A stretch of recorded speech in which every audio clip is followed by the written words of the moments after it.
Hello and welcome to Daily Politics on Trust TV. On this program, we discuss issues around politics, policy, and governance. I am Shafiu Suleiman. Nigeria currently has about 40 million hectares of arable land, of which 6.6 million are under permanent crops, with 2.5 million under meadows and pastures. Unfortunately, however, 56% of this God-given arable land is underutilized. The Africa's most populous nation is also grappling with a huge deficit in agricultural mechanization, with tractor deficit alone put at 31,000, and of improvement in technology application necessary for boosting productivity and attaining food sufficiency. This is coupled with other challenges militating against agricultural productivity, such as low-level irrigation farming, climate change, land degradation, high cost of production, and poor distribution of inputs, limited financing, post-harvest losses, and poor access to market. The end result is that despite the identified agricultural potentials, 26.5 million Nigerians are critically food insecure, meaning they are hungry. This situation badly affects Borno, Yobe, Sokoto, Katsina, and Zamfara states, with huge risk of mortality among children due to acute malnutrition.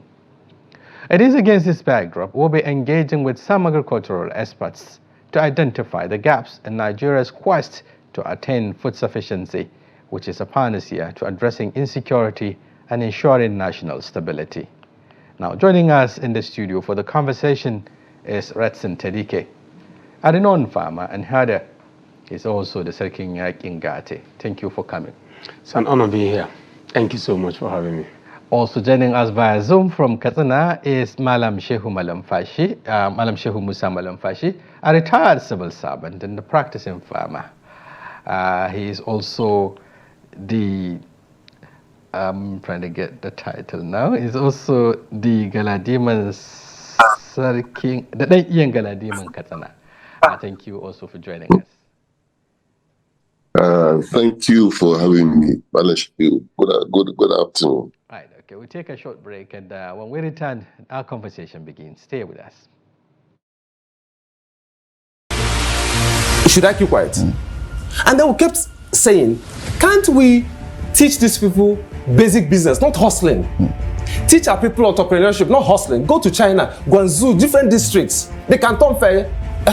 Am I saying what you don't know? Yes, and you know why? Because we are coming from a sort of despite the narrative, anti-corruption. But you know, the anti-corruption agencies went to sleep in the last 8 years. However, if you are to go backwards and do a kind of audit, you will be shocked to find that the resources so far expended on the SDGs far outstrips the achievements face to face. Most of the time when you are involved, it's difficult for you to draw back and have a holistic view. Because what? Sentiment would always come to play, because all of us would definitely, I had, like I told you yesterday, I was 100% convinced that you cannot say you are qualified without bringing any document.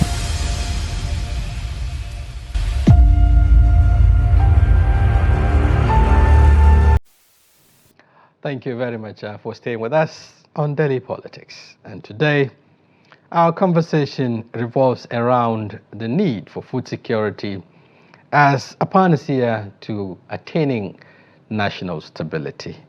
And let me now go straight to Katsina to start with Malam Shehu Musa Malamfashi, the Iyan Galadiman Katsina. He is a retired federal civil servant, as I said earlier. He's a director. He retired as a director. He's a large-scale farmer who has been farming for over 30 years. Thank you very much once again for joining us. Thank you very much, Bana Shafiu, for having me. Right, okay, let's go straight into the conversation. Nigeria, with all the potentials I've listed earlier, a country that is blessed, with vast arable land. It has dams that could be used for irrigation, if you like, or all-year farming activities. There are, individuals, strong men who can also engage in agriculture. We have all that it takes, for a country to feed itself and even feed other nations. Today we're grappling with a serious challenge. Nigeria is said to be food insecure. Some 26.5 million people are severely food insecure. How did we get here? Thank you very much for this. Agriculture in Nigeria has been neglected for a very long time. And when we look back, we'll see how we have been coming slowly but surely to where we are today. In 1983, during Shagari administration in my hometown, Malumfashi, you can count up to over 300 tractors in Malumfashi alone. During one of the administration this time around in the Fourth Republic, the governor was telling me that he bought 300 tractors for Kaduna State. You see, the problem of how we get to this place is that it's not because we don't know what to do. All that is what is to be done to develop agriculture in Nigeria is available. If you go to Ministry of Agri, maybe Office of the Secretary to the government, and many other government institutions that have relevance to agriculture, you will see that there are very, very good workable studies that are to put Nigeria in the map of world agriculture. As you said, we have vast arable land, we have huge water reservoir, and we have many infrastructures that could are developed for agriculture, but they are not being used. So the policies and the approach to agricultural development and the emphasis on importation from other countries, thus developing the agriculture of those countries, is what has brought us to where. Okay. Yes, talking about government policies. Yes, inconsistent government policies. You also talked about neglect. Perhaps some will say with the discovery of oil, significant attention was channeled towards this easy money, if you like, the petrodollar and so on. But then let me get Tadike's take on this. He was talking about government policies, but we had a number of them in the past. Green Revolution, Operation Feed the Nation, and so on and so forth. Even the Buhari administration not long ago came up with what he called the Kankobora program, and so on. So are we lacking in government policies, or is it that we are not summoning, or rather the political will to implement what we design in terms of moving the agriculture forward? Thank you very much for having me here again. It's a beautiful studio you have here. Thank you. It is both. We're lacking policies, we're lacking the will. Okay. We are failing on both fronts. So let me be very clear on this. And I'm going to use the example of Malufashi that he spoke about. Imagine in 1983, having 300 tractors in Malufashi alone. That's right. And maybe 10, 20 years later, a governor thinks that by buying 300 tractors in his state, he's doing that state a favor. So you see, we have been growing backward instead of moving forward. Right? Yeah. Palm oil is more expensive than crude oil. And unlike crude oil, you don't need to destroy the soil to be able to what? To grow palm oil, palm trees, and then have palm oil. The nations that lend palm oil from us are generating $10, $20 billion every year. Nigeria imports 1 million tons of palm oil every year. So it's on to importation. So you see, it's a failure of policies, and it's also what, like I said, a failure of political will. Now, how do you have 200 million people, average age of 19, and you are hungry? How is it that Ukraine, a nation that is fighting war, is giving you grain, and you are celebrating it if it is not madness? So something needs to happen. In the country right now, whether you like it or not, it's only the federal government that seems to be interested in agriculture. A few states are beginning to make that move. The governor of Niger State is taking some very bold moves. The governor of Lagos is trying to do some. Now, it's only federal government that seems to be doing a lot of work on agriculture. And that is why I will repeat it tomorrow. The 8 years of President Muhammadu Buhari is one of the best we've seen in agricultural development and productivity in this country. Because in terms of policies or in terms both policies and will. People think agricultural investments is a short-term thing. It's never a short-term thing. If you buy a tractor, how many years will it take for you to repair this tractor? How long will the tractor have to work for you to repair the tractor? So a government must know that food security is first and foremost all about social stability. Now, if a government is going into food security with the aim of making profit, you are making a mistake. So, and that's why you have to be deliberate. Making venture. Is that what you're saying? Exactly. It's a social stability project. Okay. And that is why governments all over the world, the United States is the most capitalist economy in the world, sir. United States spend over $30 billion every year to subsidize agricultural productivity. That's right. China spends about 7 trillion naira every year on cotton subsidy. Cotton.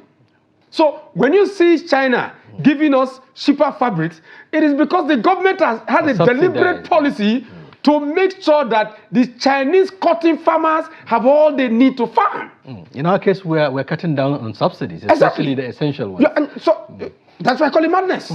Okay, let me go back to Malam Fashi. Yes, you talked about how it all started, the very good old days when governments are making efforts to see that agriculture is given the right place. And then at that point in time, we've seen the impact of that. Nigeria can sufficiently feed its population.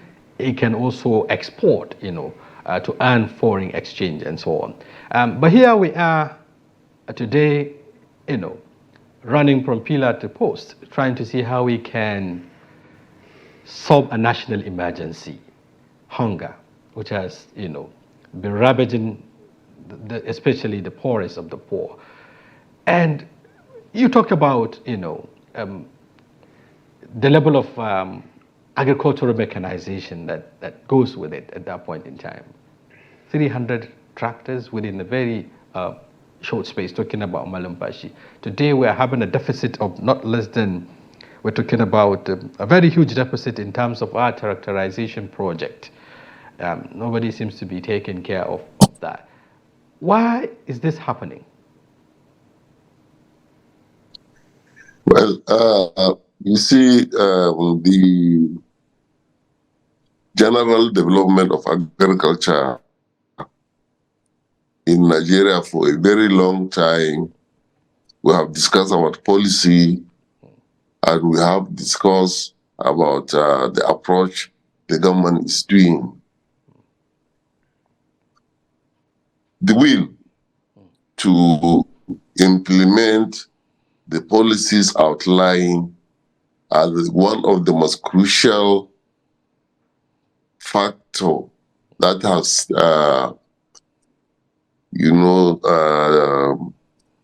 stopped the progress of agriculture in Nigeria. For instance, my colleague made mention of Anko Baroa, for example, the latest in these things. But we also know, we have had the issues that program has with EFCC.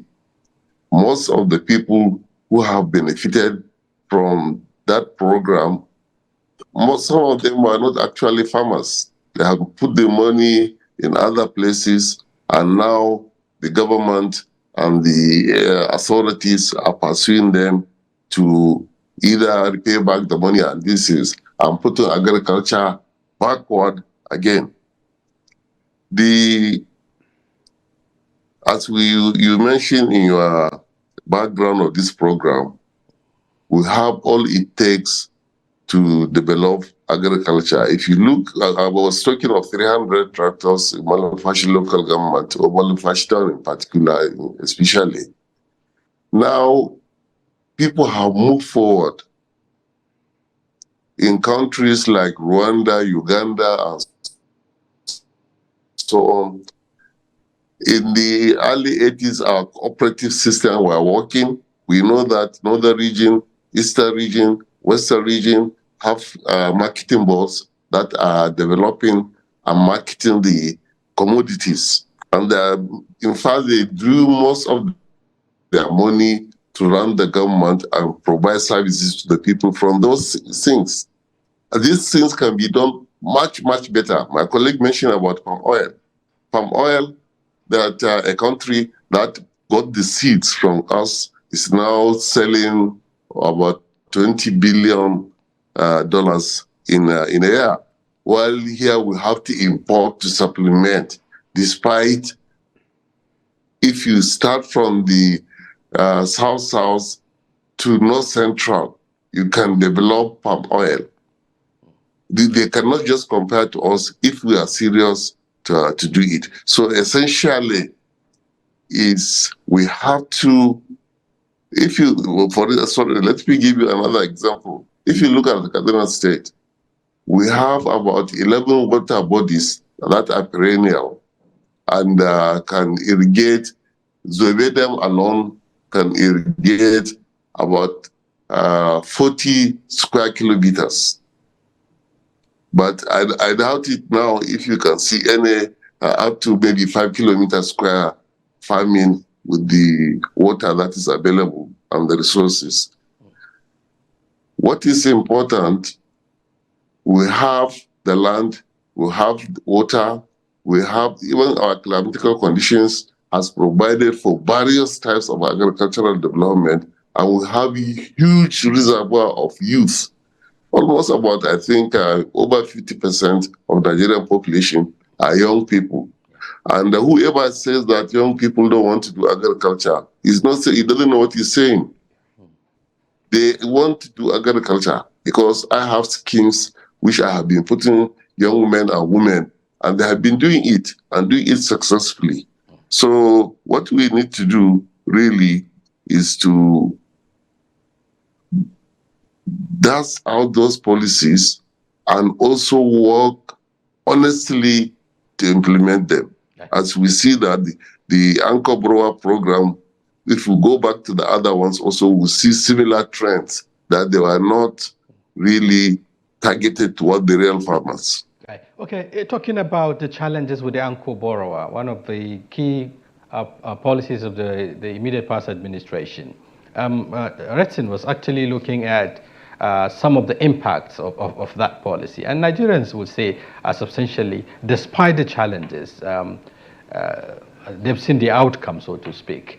Nigerians have witnessed, or rather the globe has witnessed the COVID pandemic, for instance. At the time, the whole world was locked as a result of this pandemic. Nigeria was still able to move on. You know, there wasn't cries of hunger and so on and so forth. Nigeria was able to feed itself sufficiently, despite the global shutdown, so to speak. But what happened to sustainability? Because shortly after President Muhammadu Buhari left office, some 9 months thereabout, here we are with a cry of hunger in the land. Is it that sometimes we don't pay attention to sustainability or sustaining policies that could have impact on the citizenry, perhaps as a result of political differences or so? What happened? Was there a disruption, that led us to where we are? Yeah, you see, Malan Shafiu, if you look at a program, you see the resources invested in the program, then you also work out what has the benefit that have been realized. We thank God, yes, the Anchor program or the agricultural program of President Buhari's government really helped people to look inward and consume locally produced food. But if you look at the quantum of money, even the rice, which has been the flagship of the program that has been produced, if you vis-a-vis the money spent, you will see that a lot needs to be improved. Now, what is happening today is not that there is no food items to buy. You know, immediately the government came in, the fuel subsidy was removed. When the people realized now that the fuel subsidy was really helping, because petroleum products, you know, are a component of each and every economic activity being in Nigeria, for the simple reason that you need to transport these things from one end to another, and also the use of mechanization and other things that has escalated the cost of those things. So the food items in Nigeria today is not that there is no food. It's because people don't have the money to buy. The foreign exchange equalization also, catapulted the cost of dollar to naira. That almost prices have quadrupled in almost everything, including agricultural commodity. In reality, the first thing that concerns a person is what you eat. Now, if you look at a minimum wage of Nigeria, which is 30,000 naira, that amount can just buy you a half bag of maize, which is 40 mudu of maize. What of your other needs? So how about other people who are not working? And there are, because of the fuel subsidy removal, so many industries and businesses that have to deal with this have to stop. You find rice mills that have to close because the NEPA and the PHCN, what they call it now, electricity supply is not adequate, and cost of diesel is so high that if they use it, they'll never make any profit. Or if they want to make profit, people cannot be able to afford to buy. That's right. Okay. So these are right. Madam Manumfashi has, tried to establish a nexus between policies, of government and how they affect agricultural production. We've seen how subsidy removal alone has spiraled, food inflation in the country. Just like he said, it is not that there is no food, but there is no money to buy, and all of that. But beyond this, yes, these are human-made. Some will say there could be also effect of natural disasters. For instance, I'm talking about climate change, for instance, and other challenges such as that we established earlier, land degradation, and so on and so forth. To what extent do these challenges also affect our drive towards food sufficiency? I'm very confident that none of this, climate change, land degradation, and co, have greater impact than the human challenges themselves. That is the biggest challenge of the Nigerian state. Yes, we've had issues of flood, for example. But can you say that flood is a major factor in stopping Nigerians from producing food? No. Climate change, maybe to an extent, but still no. We're beginning to see drying lakes and what have you. But still no. In Nasarawa State, like Honorable said, in Nasarawa State, I planted palm trees. I have over 2,000 palm trees, and they're already producing. I came into a place where the place was really dry, and I lost 2 of my staff in 2020 due to a freak sandstorm, and I started planting trees. If you go to the place now, it is cooler than the environment. So what we have not done as a people is that we have not evolved policy to take hold of our assets and utilize them for the greater good of the people. Look at the Lake Chad. It has been drying up for decades. what has been the deliberate policies of government to begin to plant trees throughout the whole of that Lake Chad? I once told government when they're talking about sharing bag of rice and co. And you can see anytime they share bag, rice and all the other things, they actually cause more problems. I told them, I said, why don't you incentivize productivity or production or incentivize superlatives? So instead of just sharing money, you look at the state that's having an issue of deforestation, and then you pay them to plant trees and to wet these trees. So if a family is planting 5 trees every year for the next 10 years, what do you think is going to happen?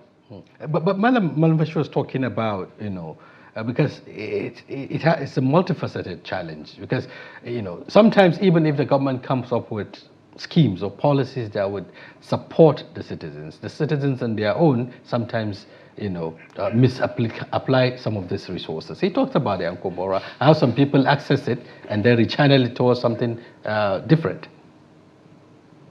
So context is important because it is a context, if we have done enough, and then we can begin to think about the waste. The Anchor Borrowers Program, all the agricultural intervention program under President Muhammadu Buhari was around 2 trillion. 200 million people. 2 trillion over 8 years. Egypt is doing about 4.5 trillion every year on subsidies. More than Nigeria has done for 8 years. So as humongous as that amount of money looks, it is not near enough. How much is a tractor?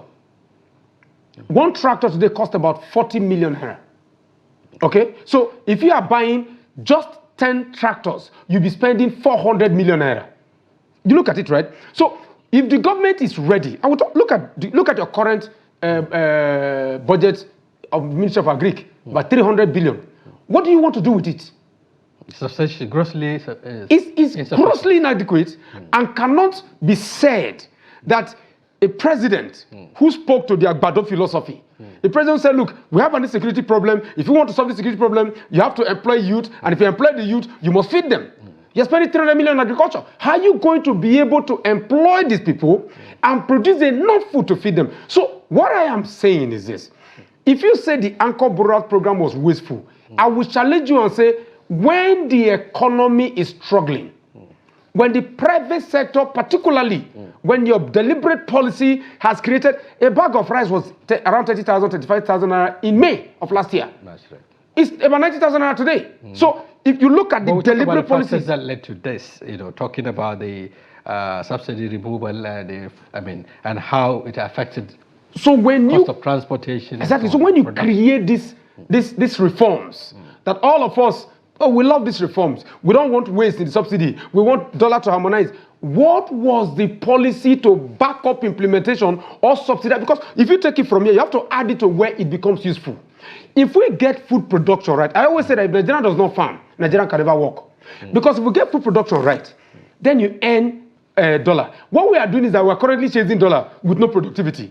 But when you are able to produce enough food and you add value, naturally you will get the return. Exactly. Because you have to export. We export. Look at cocoa.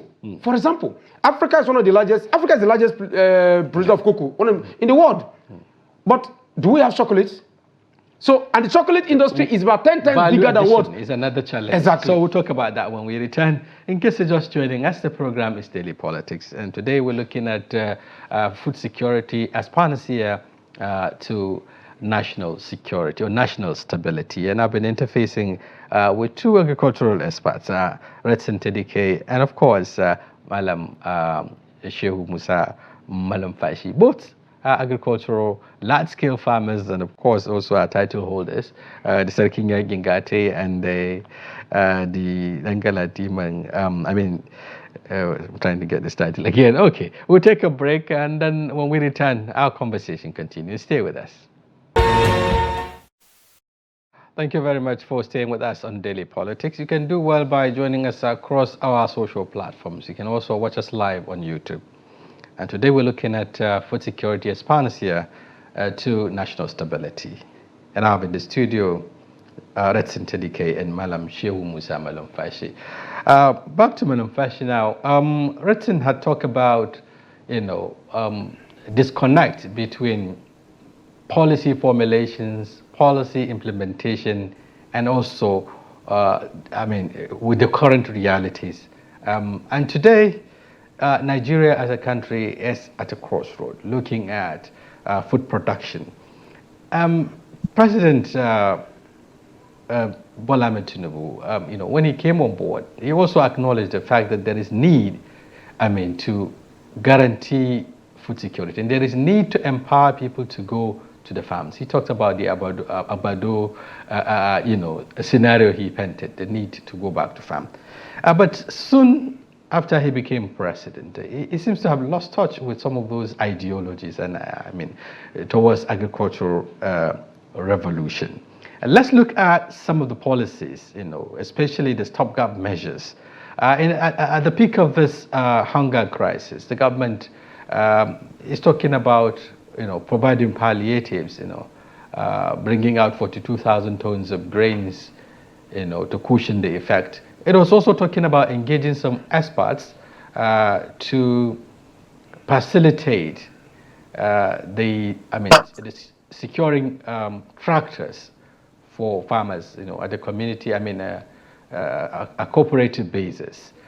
What do you make? How do you evaluate the response of the current administration towards addressing this national challenge?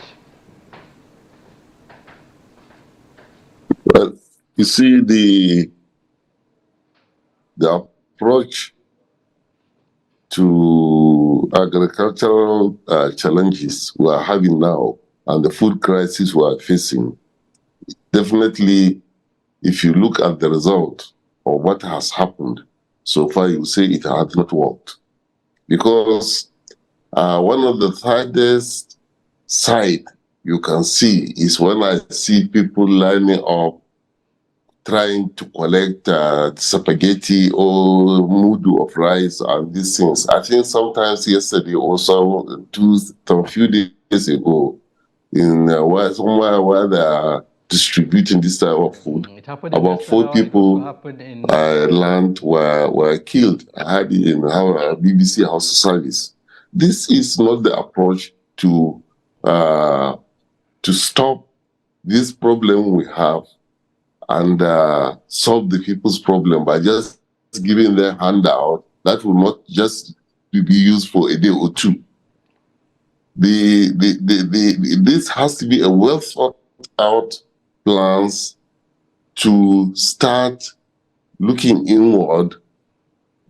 There are talents in Nigeria. I have said earlier, we have large arable land, as we have mentioned in your background, and we have the resources and the determination to work. Because if you look at the food production in Nigeria, it's basically the peasant farmers who are really feeding the country. And these people, they're not even getting the required help they need.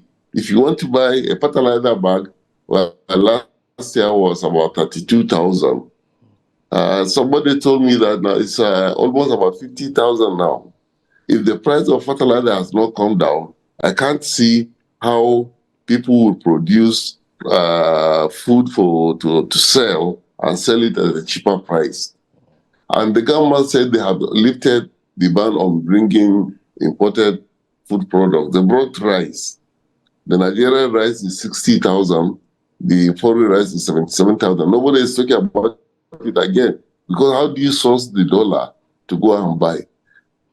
To plan for how we can arrange and put our agriculture in a strong holding to feed our people, to feed our industry, to export this. In fact, there was just one rice project in Kogi State in Ayimba. That was during the military regime. That program alone was to feed the West African sub-region, not Nigeria. The one program of rice production. So the potential, the determination, the resources are there. The only thing is to apply them where they need to be applied, and then a plan which is all inclusive, and we put a round this thing in a round hall. To give the people who know what they are doing We have academicians in agriculture. We have practitioners in agriculture. We have everything. So the government, to have the political will, which we have been mentioning, to fight corruption and to ensure that whatever is directed, that thing gets to the targeted audience. Right. Okay. The need to stay away from palliative economy, so to speak. Providing a stopgap measures to addressing this national security. Malam Bashi is talking about a well thought out policy direction that would get this country out of the wood. And here we are, with a government that is battling to restore normalcy. He talked about the challenges we're facing as a result of this hunger. People are dying, trying to access even the palliatives and so on and so forth. But then, with all the potentials we have, we're yet to galvanize or harmonize and come up with strategic measures that would help us to get to the promised land. What do you make up with? I mean, what do you identify in terms of the gaps in implementing some of these stopgap measures or policies of the government? And what needs to be done acceleratively to get us out of this situation? One of the biggest challenges of this government and a lot of these policies is importing foreign ideology into a local system when we are better at what we do. All we need is improvement in our processes. Okay. Honorable Molefashi is in Katsina, right? And it's a large-scale farmer, which is one of the problems of the Anchor Boras program. It is somebody that Honorable Molefashi in Katsina, some people like myself in Nasarawa, that the government is supposed to approach and say, look, you have 100,000 farmers in your domain. Let us work with you to touch the farmers because you are the grassroots. Once policy implementation is Abuja based, when you need to bring consultant from London, when you need to go to Switzerland, I keep saying this, to go and learn how to make a gari or cook miya kuka, then you are not ready for solving the challenge of the Nigerian state. So they have to be local centric. To be local, right? Right? Now, when you make them local centric, you can actually create easy solutions around them. And I always give this example. The Chinese and the Asians did not wake up and say we must do agriculture the way the Americans are doing it. No. They went with micro technology. So the cutlass and the hoe and the oxen, that is the cattle they used to, were not discarded. They created micro tools that their people can use. So almost every village you go to in Nigeria can use Okada. What is stopping us from building tricycle impute on Okada that the local man can drive to his farm and harrow his land and till his land and boom spray his land? That was what the Chinese did. And that is why you are seeing that Bajaj, all the small are coming from India and Asia, and they are what we are buying today. If the tricycle is now more used in rural Nigeria than any vehicle you can think of. So it has to be local. And that is, when the CBN governor talks about fighting inflation, I laugh. I said, where is your room for productive inflation? You have to spend your people out of poverty. Because in the US, during COVID, the United States government spent $7 trillion. European government spent about 4-5 trillion. British, Chinese, they were spending their people out of hunger. And I have to give credit to President Muhammad Buhari here. What did he have when he became president? He had nothing.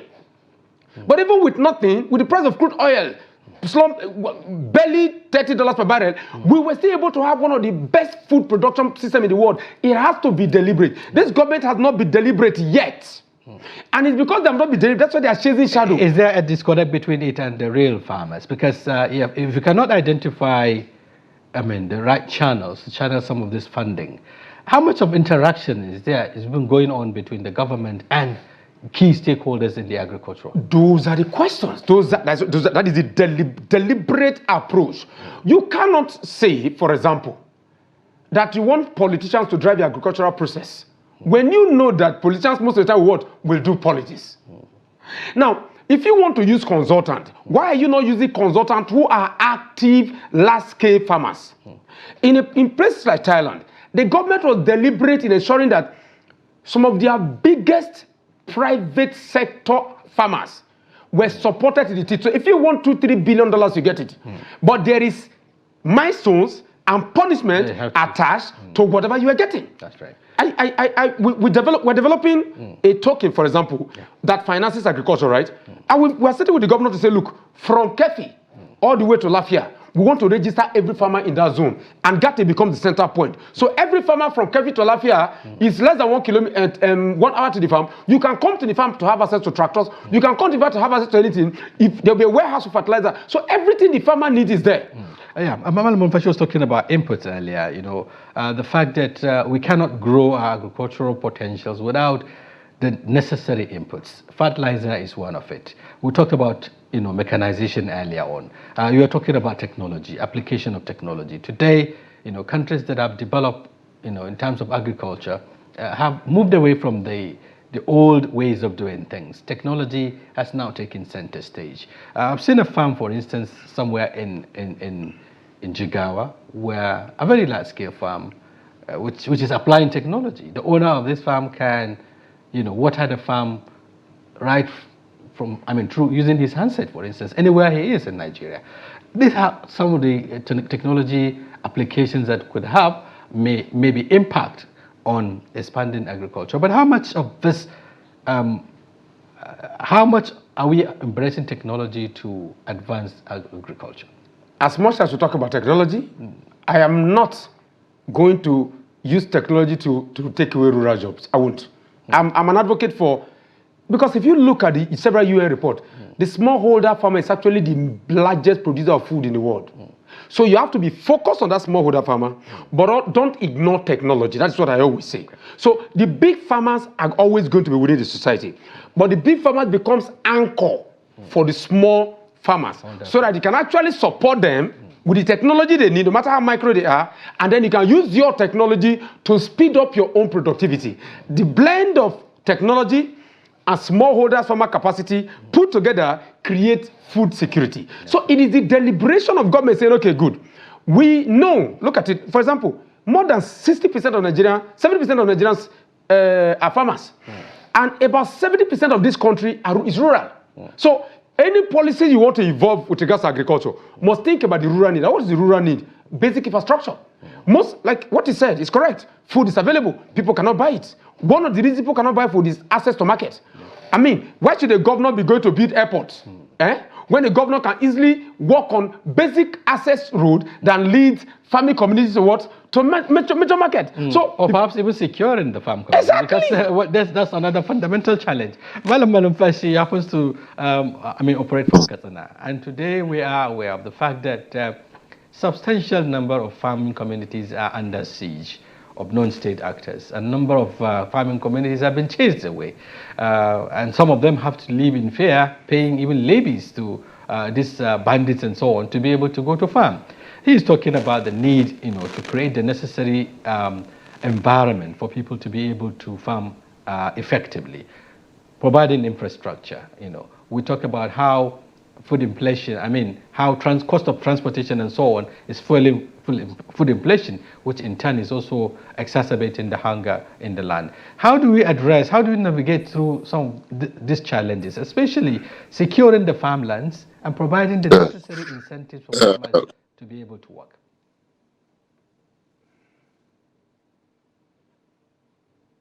Yes. You see, it is a very important point you have raised, because all the contributions we are making, the foremost responsibility of government is securing life and properties of the citizens. The government that cannot do that is forfeiting a huge portion of its responsibility. And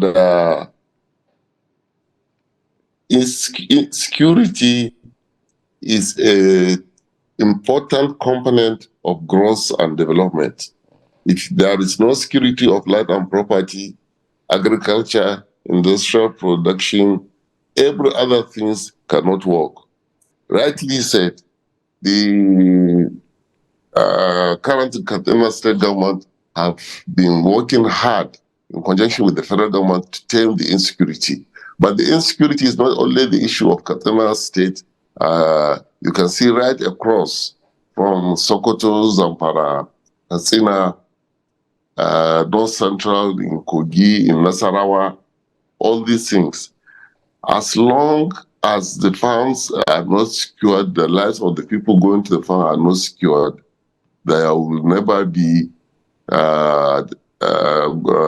adequate production in agriculture. I know in Katsina, many local, maybe about, say, let's say 50% of areas that can be farmed, that were farmed last year, just to give an example. And it is so in other places. You can just remember about 3-4 weeks ago, over 100 persons were abducted in the forest simply because they went and get firewood. So if you just go to get firewood, which is an hour or two issue, how can you have time to go and till the land while you go from morning to sunset? So security must be provided. The government should redirect the security apparatus to the farming community, where you see one person traveling in a convoy with more than 20 police escorts, and you go to so many villages, you will not see one policeman. The government have to rethink the security structure to be able to the farming community to deliver. No security, no food. Simple. No security, no food, which is very, very logical. Madam Malumfashi, because we're rounding up, let me get your key recommendations. If you happen to meet President Bola Ahmed Tinubu today, who is grappling with the challenge of addressing this current security situation in the country, I mean food security situation, what would you ask him to do? I will ask him to set up a body that comprises practicing farmers, the intellectuals in agriculture, and bring out all the previous reports. Let's just go back to 1999 to date and try to put the right people, and when they come up with their white paper, it should be implemented. I was in a committee that the Northern State governors has put. That was during when Governor Shema was the governor of Katsina, and the governor of Kaduna State, Leti Yakowa, was the chairman of the Northern Governors this thing. We had people who are from academia, we have people who are in agricultural practice, and we have agricultural administrators. We sat down and bring out a blueprint, which the governor sat and accept most of the deliberations, and we are to Thank you, meet in Kaduna to create a special purpose vehicle to implement. Fortunately, Governor Yakowa had accident in the helicopter, and this is so the just simple thing. Okay. Right. Okay. All right. Thank you very much. Thank you very much. Right. Okay. Thank you very much, Malam. Shehu Musa Malumfashi, for that wonderful insight. Now, as we round up, Redson, what do you think need to be done strategically, to address this problem very quickly? Mr. President, go after agriculture hard. Put the resources on the table, deploy security to rural Nigeria, and work with farms that are already existing. Nigeria has a food problem. If you want to import to solve your food problem, importation is not going to work, and that is simple. You have killed the purchasing power of so many in Nigeria with the subsidy removal and your dollar harmonization. That is not your fault, but you have done it. So what do? Mitigate against that. Invest in agriculture, invest in Nigerians, and focus on local productivity. Because at the end of the day, there is nothing foreign that will solve this local problem that we have. Thank you very much. Our solutions are local, and we have to apply them as strategically as possible. Thank you very much, Redson Tidike, a large-scale farmer and a herder. Unfortunately, we didn't discuss much of the great. Thank you very much for your informed perspectives. And to Malam Shehu Musa Balamfashi, the Iyangala Katsina, we also thank you very much for your informed perspectives. On behalf of the guests and the technical crew, this is a wrap on today's package of Daily Politics. Do well by joining us tomorrow, where we'll be back with another interesting personalities and topic. Until then, thank you very much for being with us.